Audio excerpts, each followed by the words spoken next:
मंत्री और विधायकों पाख लोक कही लक्षाधिक टंका ठकई मंत्री विधानसभा रे फोटो उठाई लोकों को बोका बनाउछंती ठक। गत नवेम्बर 12 रे उपमुख्यमंत्री कनक वर्धन सिंह देव नारे टंका असुली करी पाटनागढ़ अंचल 2 जन गिरफ होइथिबा बेले एबे स्वास्थ्य मंत्री नारे टंका असुली करी जने युवक लोईसिहा पुलिस द्वारा गिरफ होइछे।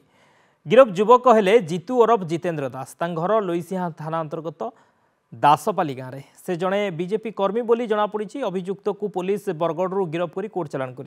अभियुक्त स्वास्थ्य मंत्री लेटर पैड व्यवहार कर लोकों को चाकरी बदली और पदोन्नति नारे लक्षाधिक टंका ठकई कर पुलिस जाना पाई।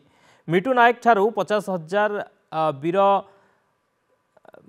कलेक्ट ठारू 1,20,000 और रिकी अग्रवाल ठारू 81,000 टंका ठकई कर अभियोग होइछे। तो नयगढ़ जड़े स्वास्थ्यकर्मी को भुवनेश्वर कैपिटल हॉस्पिटल बदली करने फोन पे रे 50,000 टंका नहीं जनापड़ी। तेरे साल्वेटर जड़े अण ओडिया ठिकादार को ठिका जोगाई देवा ना लक्षाधिक टंका असुली कर जनापड़ी। तेरे पुलिस निज आड़ मामला रुजु कर अभियुक्त मान गिरफ कर कोर्ट चालान कर।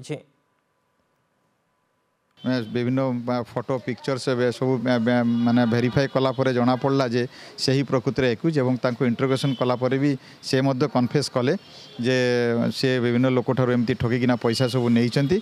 तो सही आधार रे आमे गोटे केस टे कलु Loisinga PS case number 37/25 under section 319(2) 318 clause 4 308 clause 2 BNS रे गोटे केस टे कलु।